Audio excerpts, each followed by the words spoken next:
हाथरस को आप देख रहे हैं, प्राइम इंडियन जो लगा हुआ इस समय देखिए रोज की भांति हम लोग PDM से दफ्तर पहुँच जाते हैं, और जब हम दफ्तर पहुँचते हैं ना कोई यहाँ पे धरना प्रदर्शन में जरूर मिलता है। इससे ये पता लगता है कि जो सरकारें हैं सरकारी कर्मचारियों के खिलाफ जा रही हैं या उनके काम नहीं कर रही हैं। क्योंकि अभी हम आपको दिखा दें, यहाँ पर जो है शिक्षक न्याय मंच नगर निगम द्वारा आज एक नया धरना प्रदर्शन शुरू कर दिया गया है। क्योंकि इन लोगों के लिए 4 माह से जो है वेतन नहीं दिया गया है।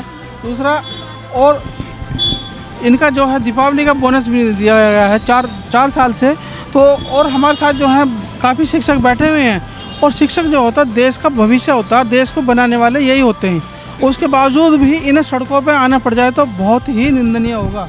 जी, आपका शुभ नाम क्या है? सर, मेरा नाम कुलदीप सिंह खत्री है, अध्यक्ष हूँ शिक्षक न्याय मंच नगर निगम का, दिल्ली प्रदेश। सर, आप हमें ये बताइए कि आपको यहाँ EDMC दफ्तर क्यों आना पड़ा?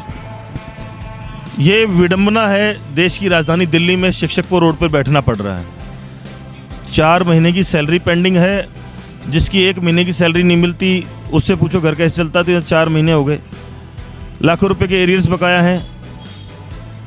पूर्वी दिल्ली नगर निगम के शिक्षकों की पीड़ा को लेकर आज हम सब शिक्षक बहन भाई यहाँ पे धरने प्रदर्शन में बैठे हैं। अनिश्चितकालीन धरना है, दिन रात चलने वाला धरना है। तो हम ये जानना चाहेंगे, जिस तरह अब ये यहाँ पे 2 सरकारें काम कर रही हैं, केजरीवाल और एक BJP, तो दोनों का अब ये बताइए इसमें से कौन सी सरकार ने आपका कोई काम करा या नहीं करा? जिसके यहाँ नौकरी करते हैं सैलरी उसी से मांगने का अधिकार है। हम उसके जो हमारा मालिक है उसी से सैलरी मांगेंगे या उसके मालिक के पास जाएंगे? सबसे बड़ी बात यह है, हमारी नौकरी निगम में लगी है तो निगम सरकार से, निगम प्रशासन से हम सैलरी मांगने का अधिकार रखते हैं, ना कि किसी और के दरवाजे जाके बैठने का अधिकार। ये मना करेंगे तो इनके जो बड़े आका हैं दिल्ली प्रदेश के भाजपा के अध्यक्ष हैं, उनके घर जाके बैठेंगे, भाजपा मुख्यालय पर जाके बैठेंगे। यहाँ पे जो परिस्थिति बन गई है, पैसे के लिए मोहताज बना दिया शिक्षक। बच्चों की फीस देने के लिए पैसे नहीं है, बैंकों की किस्तें देने के लिए पैसे नहीं है, और तो और आने जाने तक के पैसे खत्म हो चुके हैं शिक्षकों के पास। आपने इसमें एक नव चयनित जो नियुक्ति होनी है वो उनके बारे में बताएं। उसके बारे में बता देता हूँ। हमारे पूर्वी दिल्ली नगर निगम, उत्तरी दिल्ली नगर निगम और दक्षिणी दिल्ली नगर निगम में शिक्षकों की नियुक्तियाँ हुई थी।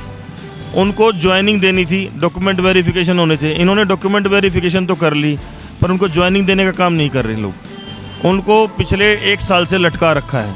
उन टीचरों की क्या गलती है जो सिलेक्शन लेके DSSB का बोर्ड का पेपर क्लियर करके नौकरी ज्वाइन, उनका रिजल्ट आ गया और उनके डॉक्यूमेंट वेरिफिकेशन, उनको ज्वाइनिंग क्यों नहीं दे रहे ये लोग? क्या स्कूलों में शिक्षकों की कमी नहीं है? छात्र बढ़े नहीं हैं? ये निगम स्कूलों को ख़त्म करने की तैयारी में है।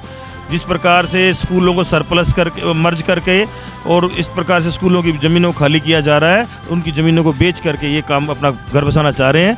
तो हम ये काम हरगिज़ नहीं होने देंगे। नव चयनित शिक्षकों को ज्वाइनिंग देनी पड़ेगी। स्कूलों में छात्र बढ़े हैं, और जिस प्रकार से छात्र बढ़े हैं तो शिक्षकों की कमी है। एक टीचर की क्लास में 70 बच्चे हैं, ऐसे कैसे चलेगा? जो RTE एक्ट कहता है 30 बच्चों पे एक शिक्षक की बात है, तो यहाँ पे शिक्षकों की कमी है, बच्चे बढ़े हुए हैं, तो टीचरों को ज्वाइनिंग देनी पड़ेगी।